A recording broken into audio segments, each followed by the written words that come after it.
તો જે રીતે 8 પેટા ચૂંટણી જે સીટો છે તે સીટો પર અત્યારે જંગ જામ્યો છે। ભારતીય જનતા પાર્ટી અને કોંગ્રેસ આ તમામ પક્ષના જે નેતાઓ છે તે નેતાઓ દ્વારા ફોર્મ ભરવામાં આવ્યું છે અને ચૂંટણી પ્રચાર પણ તેજ કરી દેવામાં આવ્યો છે। ત્યારે આજે ફોર્મ ઉપાડવાનો છેલ્લો દિવસ હતો, ત્યારે જે રીતે જોવા મળી રહ્યું છે તમામ બેઠકો ઉપર ચૂંટણી પ્રચાર અત્યારે તેજ કરી દેવામાં આવ્યો છે અને આ તમામ જે ચૂંટણી પ્રચાર છે અને તમામ જે ગતિવિધિઓ છે તેની નજર સતત સંદેશ ન્યૂઝ રાખી રહ્યું છે તેના પર અને તમામ સીટો પર અમારા રિપોર્ટર પણ નજર રાખી રહ્યા છે અને તમામ જે રિપોર્ટર્સ છે તેમની પાસેથી આપણે માહિતી મેળવીશું। સૌપ્રથમ આપણે માહિતી મેળવીશું મનોજ અગ્રાવત પાસેથી। જી મનોજ, અત્યારે જે રીતે જોવા મળી રહ્યું છે કે ચૂંટણી પ્રચાર તેજ થઈ રહ્યો છે અને એકબીજા વિરુદ્ધ જે રીતે ચૂંટણી પ્રચારમાં પણ જે શબ્દ પ્રયોગ કરવામાં આવી રહ્યો છે અને તમામ જે મતદારો છે તે મતદારોને પણ મનાવવાનો પ્રયાસ કરવામાં આવી રહ્યો છે, કેવા પ્રકારનો માહોલ અત્યારે જોવા મળી રહ્યો છે? જી, માહોલની વાત કરીએ તો કોરોનાના કાળની વચ્ચે જે નેતાઓ છે પહેલા તો જે બીજા લોકોને જે શીખ આપી રહ્યા છે માસ્ક અને સોશિયલ ડિસ્ટન્સનું પોતે નથી રાખી રહ્યા અને જનતા પાસેથી જે રક્ષકો છે તે કરોડો રૂપિયાનો દંડ ઉઘરાવે છે। બીજું કે જે મૂળ મુદ્દા છે તે હાલમાં ચૂંટણીના પ્રચારમાં કોઈ પણ જગ્યાએ દેખાતા નથી કોઈ વિકાસનો મુદ્દો કે નથી કોઈ ખેડૂતોની સમસ્યાની વાતો કરતું, નથી કોઈ બેરોજગારી કે નથી કોઈ શિક્ષણની ફીની વાતો કરતો, માત્ર ને માત્ર જે અલગ અલગ જે પાસા ગોઠવીને જંગ જીતવાનો પ્રયાસ કરવામાં આવ્યો છે। સૌથી જે રોમાંચક મુકાબલાની વાત હોય તો તે ધારી બેઠકો પર છે। ધારીમાં વાત કરીએ તો ધારીમાં અણધારી ચૂંટણી આવી છે, કારણ કે જે જેવી કાકડિયા કોંગ્રેસના બેનર ઉપર જે ચૂંટણી લડ્યા, જીત્યા, ધારાસભ્ય બન્યા, 2.5 વર્ષ બાદ રાજ્યસભાની જ્યારે ચૂંટણી આવી ત્યારે તેમણે કેસરિયા કરી દીધા। તેમણે નહીં, તેમની સાથેના બીજા 7 ધારાસભ્યો। ધારીની વાત કરીએ તો ધારીમાં સીધો મુકાબલો છે જેવી કાકડિયા વર્સિસ સુરેશ કોટડિયા। આ એ સુરેશ કોટડિયા છે કે તેઓ અગાઉ કોંગ્રેસની ચૂંટણીમાં કોંગ્રેસના મુખ્ય કાર્યકર હતા। જેવી કાકડિયાની સાથે તેઓ ગામ ગજવ્યા હતા, જગ્યા જગ્યાએ મત માંગ્યા હતા અને જેવી કાકડિયાને જીતાડવામાં મહત્વની ભૂમિકા સુરેશ કોટડિયાની હતી। તેમના પિતા મનુ કોટડિયાની વાત કરીએ તો પોતે પણ ધારાસભ્ય રહી ચૂક્યા છે। ધારીમાં તેઓ 4 વાર જંગ જીત્યા હતા, 1 વાર હાર્યા છે। એ જ રીતે બાલુ તંતીની વાત કરીએ, બાલુ તંતી 2 વાર જીત્યા છે, 1 વાર હાર્યા છે। આ જે ધારી એવી બેઠક છે કે જ્યાં અપક્ષ ઉમેદવારો પણ ક્યારેક મેદાન મારી જાય છે। 2012ની વાત કરીએ તો નલિન કોટડિયા જે ગુજરાત પરિવર્તન પાર્ટીથી ઉભા રહ્યા હતા, જીતી ગયા હતા। અપક્ષમાં પણ એક મહત્વનો ફાળો છે, જો કે હાલમાં જે સીધો જંગ છે તે ભાજપ અને કોંગ્રેસ વચ્ચે છે। હાલ 11 ઉમેદવારો મેદાનમાં છે, જો કે બાકીના અપક્ષ અને ક્યાંક ને ક્યાંક 3 જેવી પાર્ટીઓ ઊભી રહી છે કે જેમાં વ્યવસ્થા પરિવર્તન પાર્ટીનું નામ છે, યુવા જનજાગૃતિ પાર્ટી છે અને ત્રીજી છે રાષ્ટ્રવાદી વિરોચન પાર્ટી। આમ 3 પાર્ટી અને સાથોસાથ 5 અપક્ષો મેદાનમાં છે। 2,20,000 જે મતદાર આશરે જે ગણી શકાય ધારી ઉપરથી, તો સૌથી મુકાબલો મોટો છે। પરંતુ વાત એ છે કે કોરોના કાળ વચ્ચે જે ચૂંટણી યોજાઈ રહી છે ત્યારે મતદારને પણ એક મોટી અસર પડવાની છે। ભાજપ અને કોંગ્રેસનો સીધો મુકાબલો છે।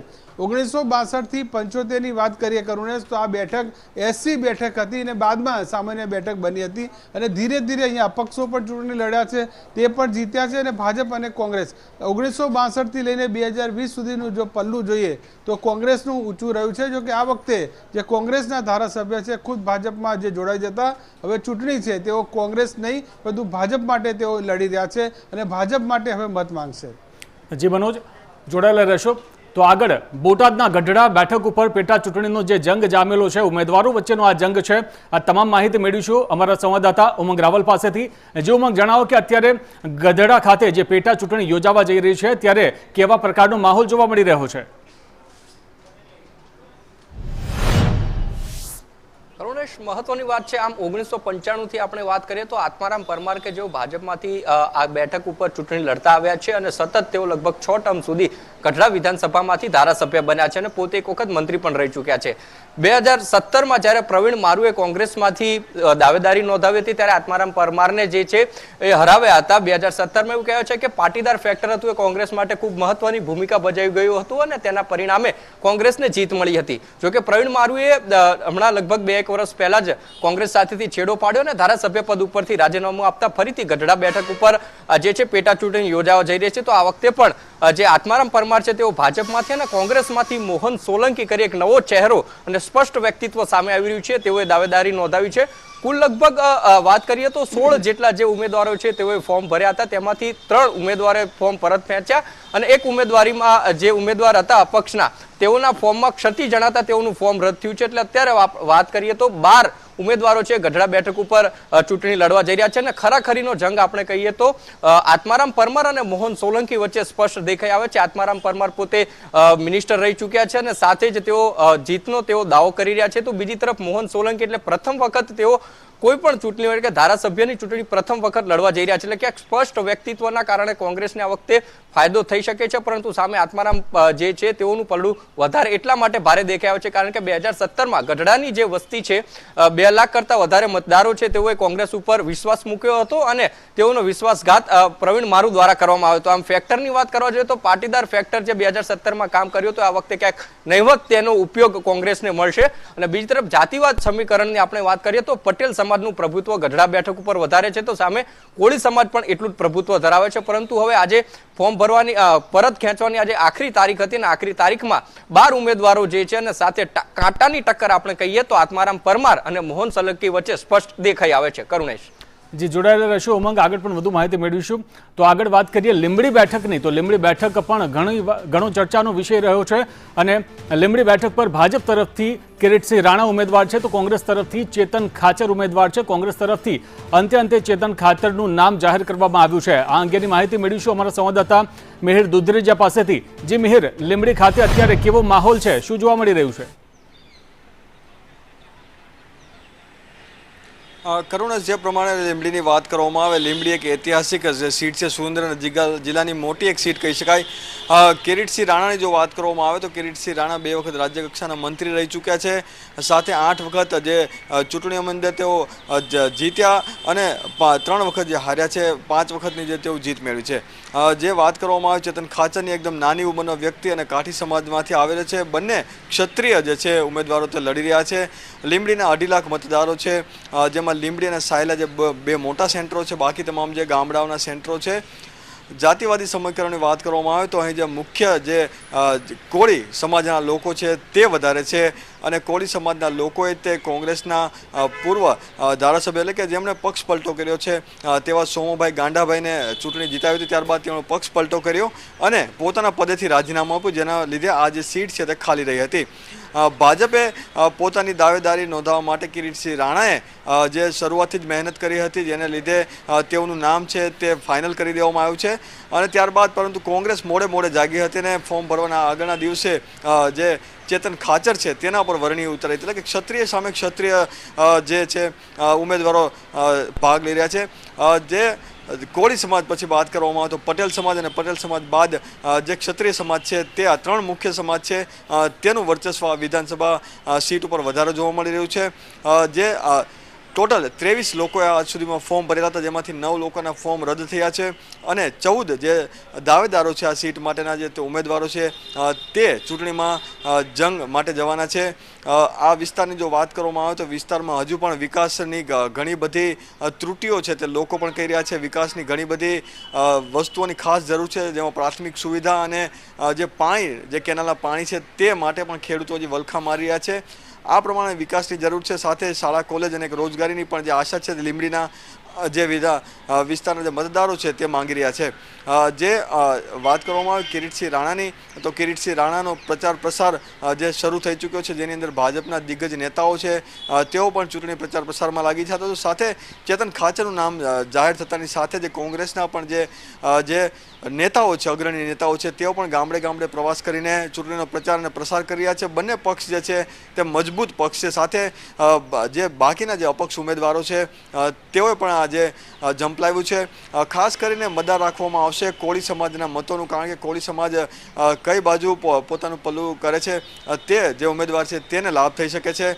પરંતુ હાલ ચૂંટણીના પ્રચાર પ્રસારની અંદર જે વિકાસની વાતો કરવામાં આવી રહી છે અને વિકાસ નથી થયો તો સામે જે પક્ષ છે તે પણ વિકાસ કરવાના વાયદાઓ પણ લોકો સુધી પહોંચાડે છે. પ્રચાર પ્રસાર મજબૂત થઈ રહ્યો છે અને બંને ક્ષત્રિય ઉમેદવાર છે તે કાંટેકી ટક્કર કહી શકાય તે પ્રમાણે અત્યારે જે વિસ્તારોમાં જઈને લોકોને સમજાવી રહ્યા છે અને આગામી દિવસોમાં લીંબડીની પ્રજાના જે મતદારો જે છે એનો મિજાજ જાણવા મળશે, જ્યારે 3 નવેમ્બરના દિવસે ચૂંટણીની અંદર મતદાન થશે અને મતદાન બાદ જે પરિણામ આવશે ત્યારે જ ખબર પડશે કે 2 ક્ષત્રિયો જે સામે છે તેમાંથી કોને જીત મળે છે. જે મિહિર, જોડાયેલા રહેશો, આગળ પણ વધુ માહિતી મેળવીશું. અને હવે આગળ વાત કરીએ કચ્છની અબડાસા બેઠકની. તો કચ્છ ની અબડાસા બેઠક પેટા ચૂંટણીમાં 10 ઉમેદવારો મેદાનમાં છે અને અત્યારે અબડાસા બેઠક પર પણ ચૂંટણીનો જે માહોલ છે તે માહોલ અત્યારે ગરમાયેલો જોવા મળી રહ્યો છે. કેવા પ્રકારનો માહોલ છે આપણે જાણીશું સંવાદદાતા અલ્પેશ ગોસ્વામી પાસેથી. જી અલ્પેશ, કેવા પ્રકારનો માહોલ જોવા મળી રહ્યો છે અબડાસા પેટા ચૂંટણી જે બેઠક છે તેના પર?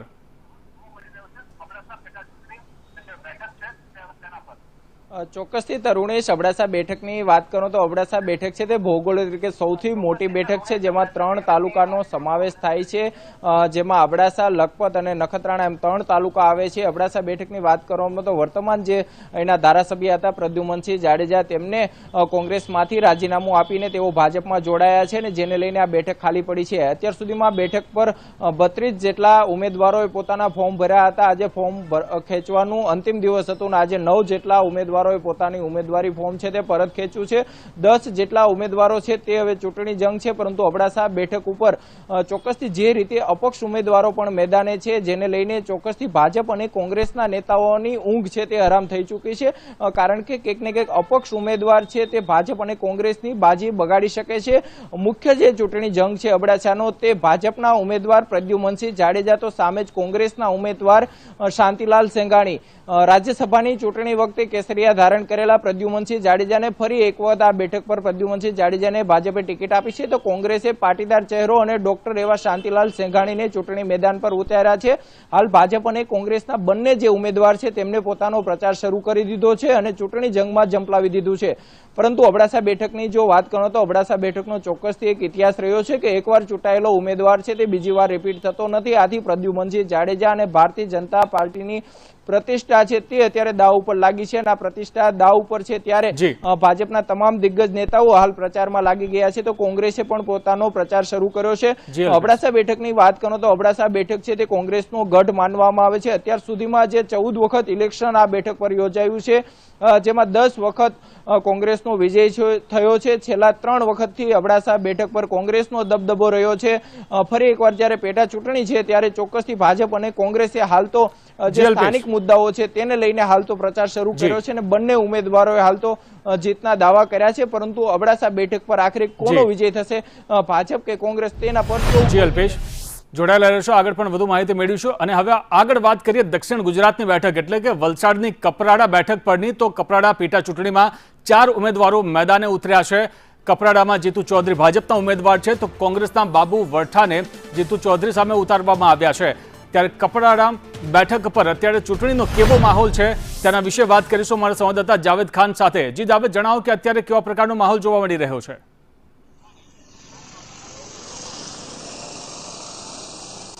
જી, કપરાડા બેઠકની વાત કરીએ તો કોંગ્રેસ ભાજપે પોતાનો ચૂંટણી પ્રચાર વધુ તેજ બનાવ્યો છે. કોંગ્રેસની વાત કરીએ તો કપરાડા જિલ્લામાં કોંગ્રેસે પોતાની ઓટલા બેઠકોનો જોર વધુ વધાર્યો છે.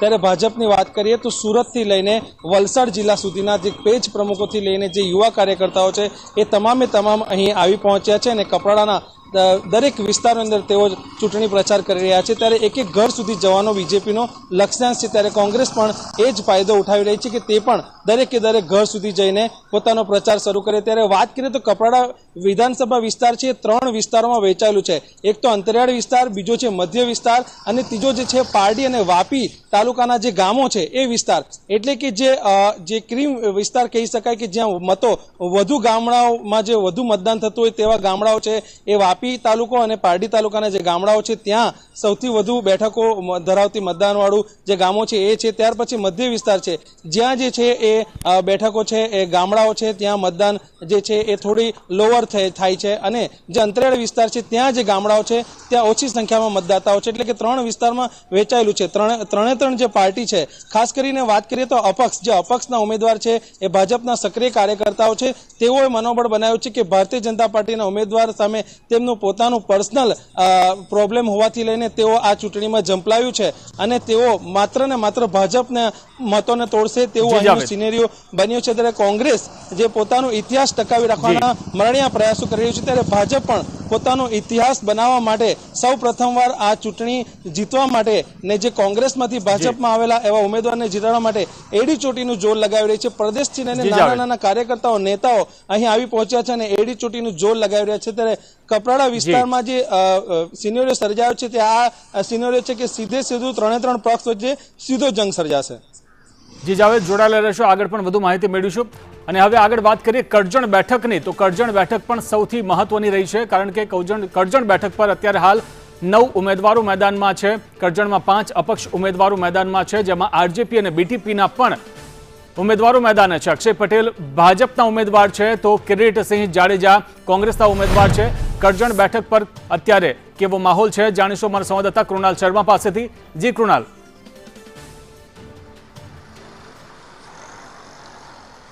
જી કરુણેશ, જેવી રીતે આજે ઉમેદવારી પત્ર ખેંચવાની અંતિમ દિવસ હતો ત્યારે 9 જે ઉમેદવારો છે તે હવે મેદાનમાં છે, અને જે ભાજપના અક્ષય પટેલ અને કોંગ્રેસના કિરીટસિંહ જાડેજા, તદુપરાંત 2 પાર્ટી એવી છે, રાષ્ટ્રીય જનક્રાંતિ પાર્ટી અને ભારતીય ટ્રાઇબલ પાર્ટીના 2 ઉમેદવાર છે, અને અન્ય 5 અપક્ષ ઉમેદવારો છે. પરંતુ જે મુખ્ય હરીફાઈ છે તે ભાજપ અને કોંગ્રેસના ઉમેદવારો વચ્ચે છે. કોંગ્રેસના ઉમેદવારની પોઝિટિવ વાત કરવા જોવા જઈએ તો જે સિનોર તરફનો જે આખો ગ્રામ્ય વિસ્તાર છે તેમાં કરજણના ઉમેદવારનું સારું એવું પ્રભુત્વ છે. કરજણ મૂળ જે કરજણ છે ત્યાં અક્ષય પટેલનું ભાજપનું સારું પ્રભુત્વ છે, પરંતુ કોંગ્રેસના ઉમેદવાર માટે સૌથી મોટી બાબત છે કે નારાજગી. કોંગ્રેસમાં જે રીતે જૂથબંધી છે ને 8 ઉમેદવારો મેદાનમાં આવ્યા હતા, ત્યારબાદ રોષે ભરાયા હતા, પરંતુ હાઈકમાન્ડે તેમને કહેતા તેઓ ક્યાંક હવે કિરીટસિંહ જાડેજા સાથે જોવા તો મળે છે, પરંતુ જે રીતે ખુલીને પ્રચાર કરવો જોઈએ, સમર્થન કરવું જોઈએ તે કરતા નથી. તેના કારણે ક્યાંક કિરીટસિંહ જાડેજાને મુશ્કેલીઓ આવી શકે છે. અક્ષય પટેલની વાત કરવામાં આવે તો આજે જે નવી ચીથરડી ગામે તેઓ પહોંચ્યા હતા, જ્યાં મતદારોએ તેમને ખખડાવ્યા હતા. ટોળા બતાવવા માટે મતદારોને ભાજપનો ખેસ પહેરાવી દેવામાં આવ્યો હતો, ત્યારે ખેસ પહેરીને જ મતદારોએ અક્ષય પટેલને ખખડાવતા ક્યાંક અક્ષય પટેલ પણ ક્ષોભજનક સ્થિતિમાં મુકાયા હતા. એટલે જે રીતે કોંગ્રેસના બંને મૂળ કોંગ્રેસી ઉમેદવારો છે કે જે આમને સામને મેદાનમાં છે, પરંતુ પક્ષપટ્ટાના કારણે અક્ષય પટેલને ક્યાંક મુશ્કેલીઓ આવી શકે છે. ગઈકાલે જ્યારે CR પાટીલ કરજણ પહોંચ્યા હતા ત્યારે જે અગાઉના ધારાસભ્ય સતીશ નિસાડિયા છે કે જેઓ ઉમેદવાર માટે પ્રબળ દાવેદાર કહેવાતા હતા, પરંતુ જે કૃણાલ આગળ પણ જોડાયેલા રહેશો, વધુ માહિતી મેળવીશું. તો આ સાથે વરિષ્ઠ પત્રકાર જયેશ ઠકરાર પણ અમારી સાથે જોડાઈ ગયા છે. તેમની પાસેથી જાણીશું કે જે પેટા ચૂંટણી અત્યારે યોજાવા જઈ રહી છે 8 બેઠકો પર, તેનો ચિતાર જાણીશું. પરંતુ તે પહેલા આપણે જાણીએ મોરબી બેઠક જે છે ત્યાં કેવા પ્રકારનો માહોલ છે, અમારા સંવાદદાતા ગૌરવ દવે પાસેથી. જી ગૌરવ, મોરબી બેઠક પર કેવા પ્રકારનો માહોલ અત્યારે જોવા મળી રહ્યો છે? ચોક્કસ જ મોરબી વિધાનસભાની પેટા ચૂંટણીમાં ભાજપમાંથી જે બ્રિજેશ મેરજાને ઉમેદવાર તરીકે ઊભા રાખવામાં આવ્યા છે, જ્યારે કોંગ્રેસમાંથી જયંતિભાઈ પટેલ છે તેમને ઊભા રાખવામાં આવ્યા છે. સાથે જ આજે જ્યારે ઉમેદવારી પત્ર પરત ખેંચવાનો છેલ્લો દિવસ હતો ત્યારે આજે 12 ઉમેદવારો છે તેના જે ચિત્ર છે તે સ્પષ્ટ થયું છે, કારણ કે આજે 8 જેટલા જે અપક્ષ ઉમેદવારો હતા તેમના દ્વારા ફોર્મ છે તે પરત ખેંચવામાં આવ્યા છે. મહત્વની વાત એ છે કે ભાજપ અને કોંગ્રેસ દ્વારા બંને જે પક્ષ છે તેમના દ્વારા પ્રબળ દાવેદારી છે તે દાવો છે તે કરવામાં આવી રહ્યો છે. મહત્વની વાત એ છે કે આ જે ચૂંટણી પ્રચાર છે તે ચૂંટણી પ્રચાર શરૂ કરી દેવામાં આવ્યો છે. ભાજપ અને કોંગ્રેસ બંને પક્ષે જે પાટીદાર ઉમેદવારો છે તે ઊભા રાખવામાં આવ્યો છે, કારણ કે મોરબી બેઠક છે તેના પર પાટીદારોનું પ્રભુત્વ છે તે સૌથી વધારે જોવા મળી રહ્યું છે. બંને પક્ષો છે તે એડી ચોટીનું જોર છે તે આ પક્ષ આ જે બેઠક છે તેના પર લગાડવામાં આવી રહ્યું છે. મહત્વની વાત એ છે કે જ્યારે કોંગ્રેસમાં બ્રિજેશ મેરજા હતા ત્યારે તેઓ ચૂંટાયા હતા, અને ત્યારબાદ પક્ષ પલટો કરતા હવે તેઓ ભાજપમાંથી આવ્યા છે, એટલે કે મતદારો છે તેમાં પણ ક્યાંક ને ક્યાંક નારાજગી.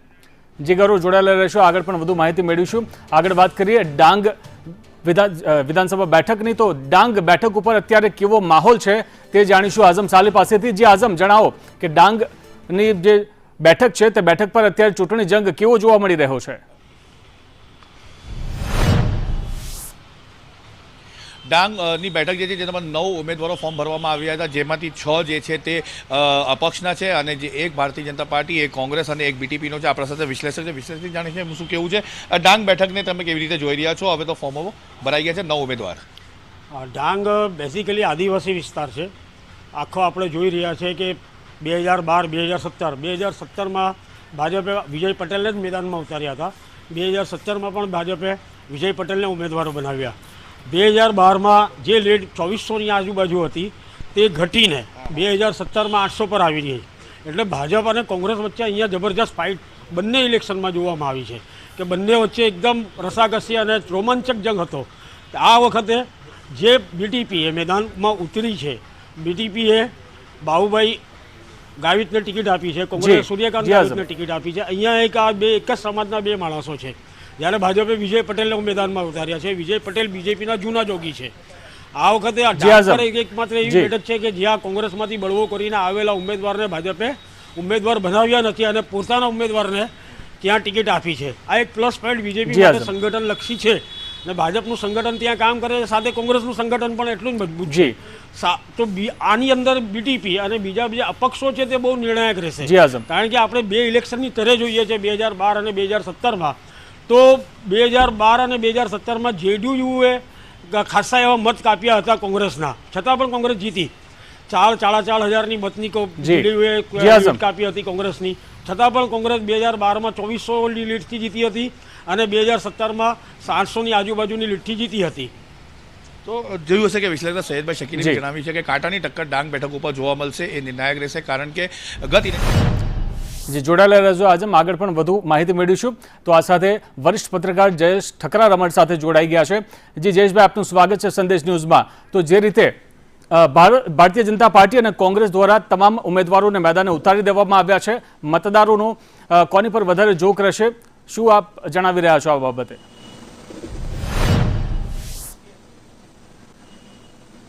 કરુણેશ, ઉમેદવારોની સંખ્યા જે હોય તે, પણ ખરો મુકાબલો ભાજપ અને કોંગ્રેસ વચ્ચે જ છે.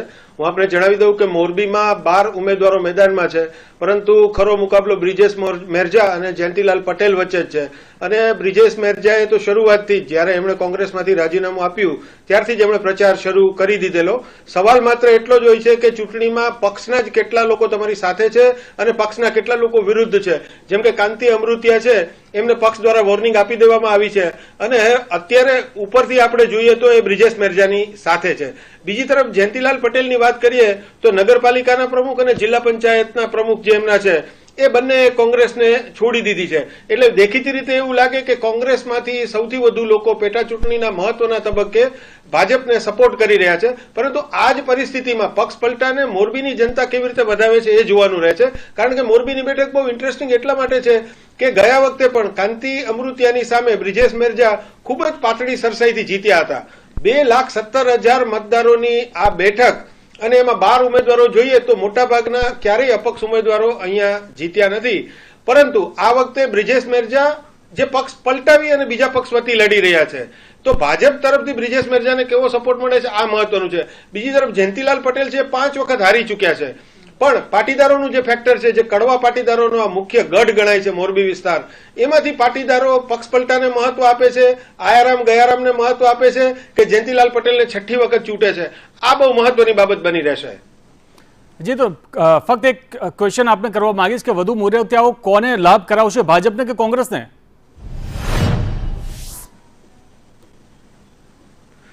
સામાન્ય રીતે કરુણેશ, જ્યારે વધુ ઉમેદવારો હોય છે ત્યારે ભાજપ આ વ્યૂહરચનામાં બહુ માહેર હોય છે અને એકની સામે એક ઉમેદવાર એવી રીતે મૂકવામાં આવે કે મત કપાય. પણ હું માનું છું માળિયા વિસ્તારના કેટલાક મતો કપાય તાલુકાના, એવા ઉમેદવારોને જોતા અત્યારે એવું લાગે છે કે જયંતિલાલ પટેલને જ્યાંથી પ્રમાણમાં સારા મતો મળી શકે છે, અથવા તો ગયા વખતે કોંગ્રેસને જ્યાંથી લીડ મળી હતી ત્યાં કેટલાક સમર્થક ઉમેદવારોને ભાજપે મૂક્યા હોય એવી એક વાત છે. પરંતુ સમગ્રતયા જો આ અપક્ષ ઉમેદવારોનું ચિત્ર જોવામાં આવે તો કોઈ એટલા મોટા દમદાર હાઈ પ્રોફાઇલ અપક્ષ ઉમેદવારો જોવા મળતા નથી. તદુપરાંત ત્રીજા કોઈ પક્ષે પણ મોરબીના જંગમાં ઝંપલાવ્યું નથી. એટલે મને એવું લાગે છે કે આ જે હાઈ વોલ્ટેજ ડ્રામા છે એમાં સીધી ટક્કર કોંગ્રેસ અને ભાજપ વચ્ચે છે.